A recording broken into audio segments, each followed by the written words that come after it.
I am a book lover, but I'm not someone who reads hundreds of books in a year. But if you include my audiobooks, we might get closer to 100. So in my current state of life, reading has been very therapeutic for me, considering I have a full-time job and being a full-time student. Reading has been an escape. It's like when you open a book, you're opening a portal to some dimension, to wherever the author takes you. There's something so magical about it. It just depends on how you take the story. It just depends on how big your imagination is. And it changed my life in so many different ways. It might sound so dramatic to you, but I have so many reasons, and that's why I want to share with you my top 10 favorite books that indeed changed my life. I have all sorts of different books in here, mostly fiction because your girl loves fiction. I love novels, classics, autobiographies, poetries as well. You can pick any of these and you're good to go. Okay, first one on my list of favorite books or books is none other than... Don't come at me for this, okay? 100%, no debating. There's no second thoughts on this one. Miss J.K. Rowling wrote this book and she's my favorite author. Let me tell you. This is literally a portal to a different dimension. Like you could... I cannot stress this out. When you open this book, you're going straight to Hogwarts. Miss J.K. Rowling, that's my girl. She's my girl, man. She did it so good. She wrote it so beautifully that it suits the minds of people that has a big imagination of things. She wrote spells, potions, going to a wizard school. Who doesn't want to be a wizard? I want to be one. She wrote about paintings, picture frames that moves, and Quidditch match, horses that flies. Everything is there. You just need your imagination to do it for you.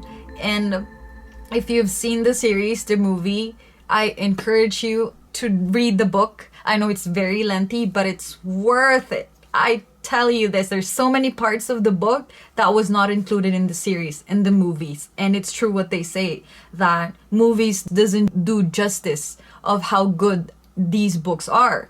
Like most of the time, that's what happened. And this is the best example for it. You have to read the book. So the second one on my list, this one has my heart forever, is called The Alchemist by Paulo Coelho. This is probably one of my favorite, the top tier one. Written by Paulo Coelho, he's a Brazilian novelist and a lyricist. This book is about this young shepherd. His name is Santiago. So after having a recurring dream about traveling to pyramids of Egypt and finding a treasure there, he left his shepherd life and pursued this dream, thinking that when he gets there, he gets the treasure. But it's all about the journey going there. I don't want to spoil this, but it's, this book was commended of being more than a self-help book, more than a literature one. You know what I mean? Because it has a lot of messages, life lessons of like pursuing your dreams, however long it took. So this is really a good one. It hits home. You have to read this. So the third one is Wonder by R.J. Palacio. So this book, it's a little bit on the heavy side, like a sad one, piercing one. The main character's name is Augie. He's a 10-year-old boy who was born with a craniofacial difference that was caused by an anomaly in his DNA when he was born. So he had this distorted facial features, and the story is all about his journey. Like 10-year-old boy going to school with this disability is really challenging, but he handled it so good that in the end, I don't want to spoil it, but you have to read the book. I bawled the whole freaking 2 hours consistently watching the movie. But I would say this is a total opposite of the one that I said earlier, where the book is so much better than the movie. But on this one, I guess the book is so much more lighthearted than the movie, because in the book, they did not really describe Augie in specific on like just how his face is, but in the movie you can literally see like the distorted face, and it's just so heavy when you watch it. You just by looking at him you would cry, but in the book you don't necessarily like right away imagine that's how it is. But yeah, it's a good one. It's a good one. I always go back and read this one just because it's just like a kid talking to you about life, you know. So the fourth one is The Song of Achilles. It's written by Madeline Miller. I'm smiling because it's one of those situations where the book is so different than the movie in a way that I did not expect it. So the movie is called Troy. The movie is all about the Trojan War between Spartans and the people of the city of Troy. And it was even said that the Trojan War is the biggest and most important event in Greek mythology. That is why they portrayed Achilles as one of the mightiest, strongest, smartest soldier there is to exist. I mean, he's a god. His mom is a sea serpent and he's immortal. So he's really strong. He's still the same Achilles, although he's very young in the book. They were grooming him to be a soldier. But then in the middle of the book... Oh no, am I spoiling this again? No, not really. Middle of the book, he fell in love with a soldier. I don't know what's my take on that one, but the soldier's name is Patroclus. Patroclus is a total opposite of Achilles. He's shy, awkward, weak, he cannot fight. But the story of the book revolves around their relationship. I just did not expect that. I was so in love with Achilles at some point that I swore to God I would name my son after him, Achilles. But now I'm having second thoughts. But then again, it's still a good read to anybody of you who wants to know more about Greek mythology, medieval ones. This is the second book that I've read after the best medieval one that I've read, which is Game of Thrones. Don't come at me. Game of Thrones, baby. Fifth one on my list is Pride and Prejudice by Jane Austen. Now, don't judge a book by its cover. Because this... Okay, I'm not a romantic reader. I don't really read much of love story, but this is like the only one that I have. And I'm more into the dark theme ones, classics, and more about learning and stuff. And I don't really do rom-coms and love stories and romance. But this one, something about this. This is one of the oldest ones that I have. It was written in 1813. So the story is about the protagonist is Elizabeth Bennet and the guy is Mr. Darcy. Elizabeth she's on the poor side of society and Darcy is a dupe. You know how that goes. Poor girl meets rich guy. And in this story, they have to overcome their biases in life in order to accept that they're good for each other. They have to learn to unlearn their prides and prejudices in their lives for them to accept that they're really good for each other. They tried their best in the beginning to like not really fall in love with each other, but spoiling again, but it's a good ending, okay? Just read it. So my fifth book is Gone Girl by Miss Gillian Flynn. It's, as you can see, it's still on my Kindle.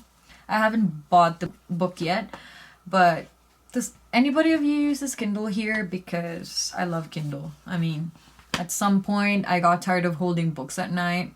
It's just so heavy when you're reading in a bed, and with books you need lights and stuff, but with this one you can just read without a light and just lit up itself, and it's not bad for your eyesight. And it's so much cheaper when you buy books through Kindle rather than buying a hard copy. But then something is so good about having a physical copy of your book, like the smell, the touch. Plus these books, these are my babies and collections, you know. What I plan to do is that when I find some book that's really, really good, I'll have to buy the original copy so that's added to my collection. Anywhoosie. So, Gone Girl is written by Gillian Flynn, and it's all about Miss Amy Doon. She's the main character, and she disappears in the morning of her 5th anniversary. Her husband is the main suspect of her disappearance, and nobody can agree if this is a sexist portrayal of a crazy wife, crazy woman. I would say, in my opinion, it's the combination of both. That's why that makes the book really interesting. Gone Girl pits a feminist psychopath against a misogynist jerk in what might be the world's most craziest marriage. So I was so interested reading this one. Wouldn't you be? So the fifth book is called, it's actually an audiobook. It's called Educated by Tara Westover. It's a real story. It's a story about her life. When I think about this book, it's very inspiring, but it's very piercing in the heart. It just hits you right there, the way things like this really happens in real life and you couldn't believe it, and somebody actually wrote and chronicles their life.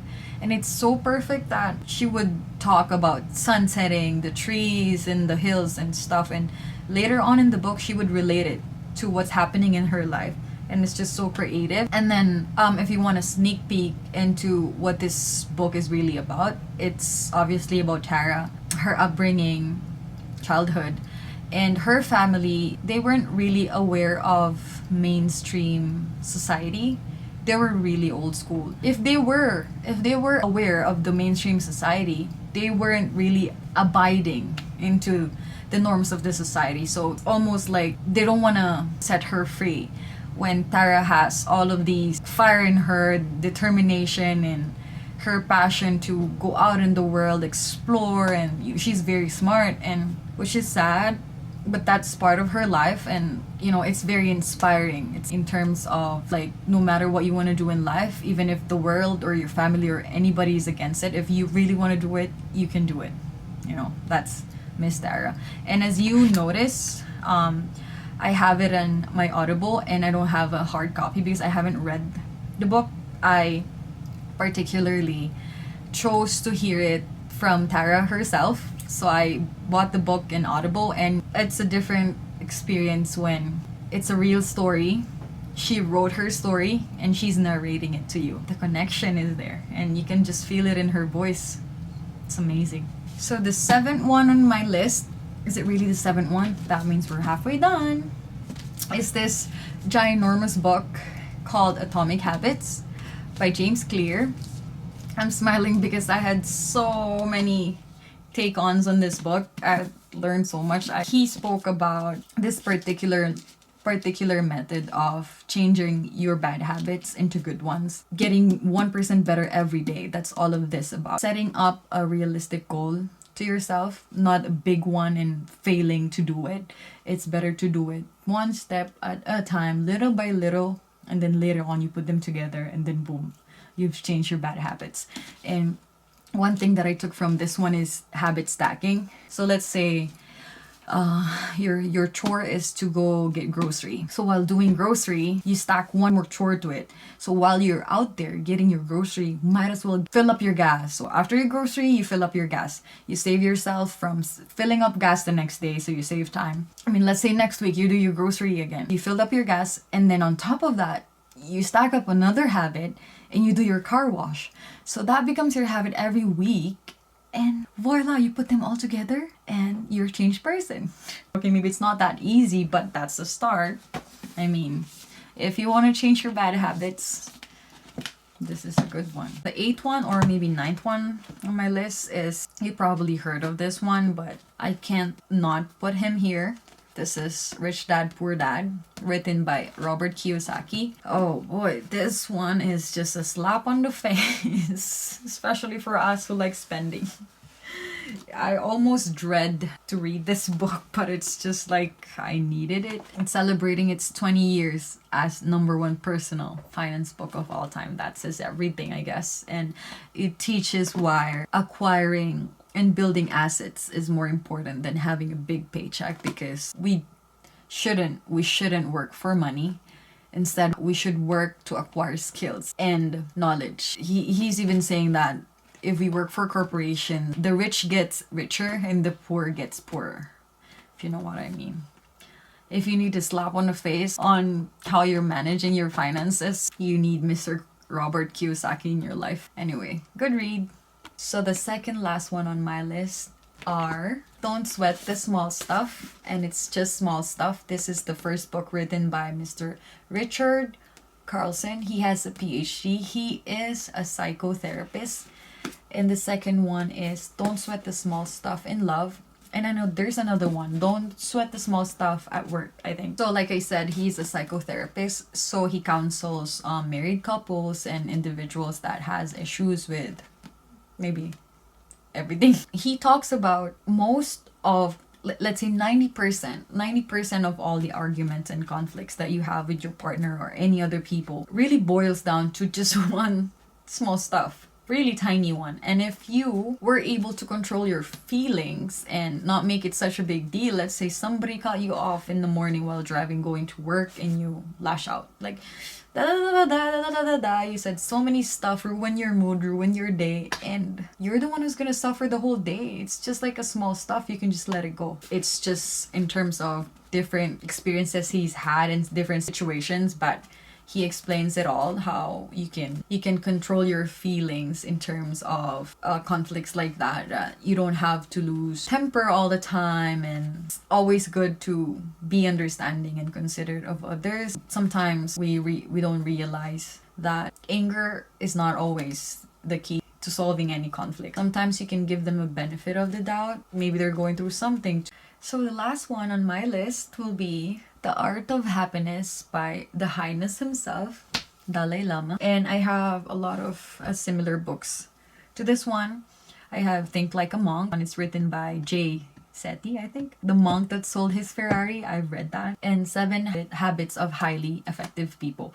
These books revolves around modern Buddhism and their teachings. And you know, Buddhism, they talk about self-awareness, and a Buddha means awakened one. It's like someone who has awakened from the sleep of ignorance. It's like seeing the things that they really are. They teach about meditation and stripping yourself out of BS, actually, like the things that are unnecessary. Anyway, in this book, you can take so much lessons from Dalai Lama, just teachings on how to be self-sufficient, and you don't need so many things in life. Actually, these things that we have, we more likely don't really need them if we really focus on our inner self. So this is how I'm gonna end this video. I hope you guys liked it. I hope you guys picked up at least one book from one of my faves, because I promise you these books are all worth the read. And if you happen to read one of them or any of them or all of them, let me know in the comments down below what you think. And if you have any recommendations, please let me know. If we can get on the trend of having social medias, all of these jazz, TikToks, and so why don't we get on this trend too? This is a healthy habit. Learning is super fun if you just pick the right way of doing it. And wait, if you read a book, it's like you're living vicariously through that author. It's like when you read 1,000 of books, like you live 1,000 of lives. Don't you want that for yourself? Because I do. That's why I read a lot. And if that's not enough reason for you to read books right now, girl, you're missing out. Big one.